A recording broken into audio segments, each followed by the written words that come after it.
Okay, so good morning po sa inyo lahat. Welcome po sa ating Kuya Ed. So today's video is ito po yung pinamili po natin kanina na hipon, no, dun po sa may loob ng konsignasyon. At ang oras po ng pagkakabili po natin ay napakagandang oras, 5:30 ng madaling araw kanina, guys, no. Nakita niyo yung video natin, itong in-upload natin ng huling-huli, is nakita niyo naman ragasa yung hipon, di ba? Nakita niyo naman alas 5 tayo pumasok sa loob, 5:30 tayo halos nakalabas or mag-alas 6 na, no? Then bumili tayo ng hipon, guys. Bumili po tayo. Ito po yung hipon na bili po natin, no? Kahit saan po yan, no? Kahit saan po nyo pa, ano yan, baka mamaya sabihin nyo, nasa ibabaw lang yung kinukuha ko. Yan, nakakatusok eh. Yan. Okay, ito ko natin. Sample. Okay, so guys, ito po yun, no? Yung hip, nakita nyo naman, no? Yung pagkakasariwa. Magkano itong pagkakabili natin sa video? Is 250 ang 1 kilo. Ito po yung sukat po nito, sumusukat po ito ng mga, siguro sa 40. So wala yung timbangan ko eh, no? Timbangin ko sana. So doon po ito galing sa loob po ng konsignasyon, guys, ha. Doon po. So baka kasi mamaya may magsalita na naman sa atin na hindi maganda. So guys, nakita niyo naman, no, kung gaano kaganda itong hipon na bilhin natin. Ito po, ayan, no. Kasi nga may pag-ibigyan sana ako ng hipon eh. Ayan, hihalo ko na, mamaya ko lang sa bibigyan. So dito, guys, napansin nyo yung oras ng pagbili natin is 5:30 ng madaling araw. Eksakto naman kanina na may mga kasamahan tayo doon or mga kilala tayo doon na mga nagtutumpok doon na bumibili ng hipon para itinda sa labas. Ganun po sila kumukuha, guys. Doon po sa may sa may loob ng konsignasyon, mga 5 alas 4 hanggang alas 6 ng umaga. Yan. So nagkakaroon sila ng tawaran portion. Siguro syempre ano naman doon mga naman sila eh. Kumbaga mga suki, yung mga taga-tumpukan. Kaya syempre maganda yung presyo. Syempre baka mamaya nagtatanong ng iba, bakit napakamura naman ng hipon sa labas kaya sa loob? Minsan nangyayari po yung kasi binabagsak na po nila yung presyo, lalo pag panahon po ng hipon or maraming harvest ng hipon. Tulad po ngayon, napakaraming hipon po natin.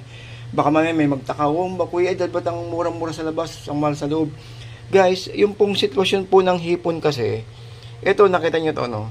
Sariwang-sariwa ko. So, kasi po, ito po is, nakita nyo naman kung gaano siya kababad sa yelo nung bago po natin siya bilhin. Kumbaga, alagang-alaga sa container, alagang-alaga sa mga yelo, sa, sa banyera. Kasi po, dun po sa may loob, guys, sa loob po ng, sa loob ng konsignasyon, makakabili naman po kayo doon, pero pinakamababa po kung maaari is 3 kilo. 2 kilo pwede, makiusap na lang kayo. Pero yung 1 kilo, malabo po yan, sir, no? Hindi po katulad sa tumpukan na pwede po kayong bumili ng kalahating kilo at saka po 1 kilo. Yun. So minsan halagang 100, makakabili po kayo ng hipon sa labas, sa tumpukan eh. Pero sa loob, hindi po. Kasi maramihan po yung, kumbaga, bultuhan po doon. Kaya ako naman po ito pinapaliwanag po sa mga oras po na to is baka naman po sabihin nila, bakit sariwa naman yung nasa loob, yung sa labas is Guys, ganito po, no? Ito po, halimbawa po itong hipon po na to na binili po natin. Ito. At binili po ng ibang taga-tumpukan. Nagsabay kaming bumili. Ako bumili ako ng 3 kilo. Siya bumili ng halimbawa 10 kilo. Binenta po nila. Sa mga nakakaintindi po ng hipon, madali po magdilaw tong ulo ng ulo ng hipon, no? Lalo pag tinanggal po sa pagkakababad sa tubig na may malamig or natanggal po sa may yelo. So kaya nga po inaalagaan po lagi po to ng ng mga nagtitinda sa labas at binubusan nila ng malamig na tubig. Kasi hindi naman po nila basta-basta may bebenta po to ng ng nakalagay lang sa banyera. Lalo sa may mga tumpukan sa labas, mabilisan po yan sa may labas. Minsan may mga nakamotor po dyan na namimili. At saka po, hindi nyo napansin, wala na siyang tubig, hindi na siya i-drain. Hindi po katulad doon po sa may loob ng konsignasyon na kapag bumili kayo, may tubig pa siya. Kasi galing sa banyera na may tubig. Pero yun doon po sa may tumpukan, guys, meron man maliligaw na tubig, pero hindi na po ganun karami. Kasi na-drain na po siya na-drain na siya. So hindi napansin, binubuhusan-buhusan lang nila ng minsan winiwisik-wisikan ng tubig na malamig, ganun lang po, no. At saka po medyo napapaaga yung pagdilaw nung ulo ng hipon doon sa may tumpukan kasi nga natatanggal na po sa pagkakababad sa tubig na may yelo. Pero kung ako po tatanungin nyo kung yung pagbili po nila ng hipon is halos parehas lang guys, no? Parehas lang po yung oras ng pagkakabili ko at saka po pag-angkat po nila.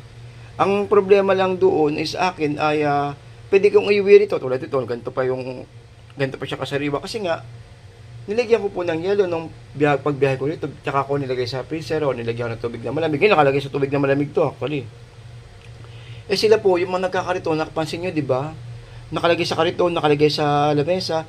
Kasi po, kagustuhan nila may benta na mabilisan. Kasi marami tayong mga kababayan na namimili na pa isa-isang kilo lang. Mahirap naman kung nakalagay sa banyera, tapos, kalahating kilo lang yung bibilin. Eh baka may sabihin, kulang sa timbang, maraming tubig. Yun po yung, ayun, total, nabanggit nyo yung timbangan. Okay, sige, total, nandito na eh. Yung timbangan guys, yung total na pag-usapan na natin, no? Ang wala po kung may ano dyan, no, sa timbangan na ganyan, kasi hindi ko naman namamorter yung mga timbangan nila eh, kahit yung mga ibang nag-iikot na kasama ko, hindi naman po ganun kadali sabihan yung mga na doon na, oy kuya, mali yung ano nyo, gando nababasa naman po nila yung mga message po natin or mga comment po ninyo kasi nanonood din po sila ng mga video eh. Sa amin po wala naman po kami inaano, no. Mas maganda po diyan guys is magdala po kayo ng timbangan nyo kung gusto po ninyo. Meron po nabibiling timbangan yung mga ano, yung mga alam niyo po yung portable lang, yung maliliit lang na handy, yung mga good for 5 kilo. Yun, no.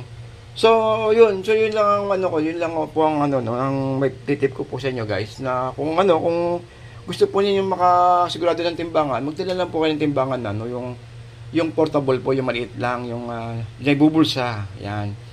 So yun, no, so yun lang po yung mapapayo ko. Tsaka guys, medyo tag-ulan ngayon, no, medyo iwas po tayo sa sa dadaanan doon sa may harapan ng palengke. Kung naka-e-bike kayo, lalo yung mga naka-e-bike na baka tamaan po yung baterya po natin, no. Doon po kayo dumaan guys sa may Estrella, sa may yung binidyohan ko po itong huling video po natin. Ginawa po ako ng konting video eh. Okay, so guys, ito po ulitin ko, 250 ang pagkakabili po natin ng hipon na to. Sa loob po mismo ng consignation po ito sa may pondohan. So wala yung kasi timbangan eh. Next time bibili tayo ng mga hipon at titimbangin ko. Ipapakita ko sa inyo kung nabawasan siya or hindi. Kasi syempre yung tubig eh, babiyahe tayo, yung tubig madedrain, ganun. So, unexpected na natin yun, expected ko na rin yun na ganun nangyayari. Okay, so hanggang dito lang po. Maraming salamat po sa mga patuloy pong nanonood sa ating mga videos. At saka po sa mga nagtatanong guys, yung mga nagpapasabay, pasensya na po, hindi ko po maharap sa kanya yung pasabay, busy po tayo. Ayun, so hanggang dito lang po, maraming salamat po. Ito po si Kuya Ed. Keep safe everyone sa mga kababayan po natin dyan na palagi nanonood. Maraming salamat po. God bless po sa inyong lahat. God bless. Ang layunin po namin ay makapagturo kung saan po may mga kamurang bilihin. Kung maaari, labas natin Metro Manila pero sa ngayon medyo busy pa po, no. Next time nila pag nagbakasyon nila, may alaga po kasi maliit eh. Anyways, good morning po sa inyong lahat and keep safe everyone. Medyo maulan po sa panahon po ngayon. Okay, God bless po.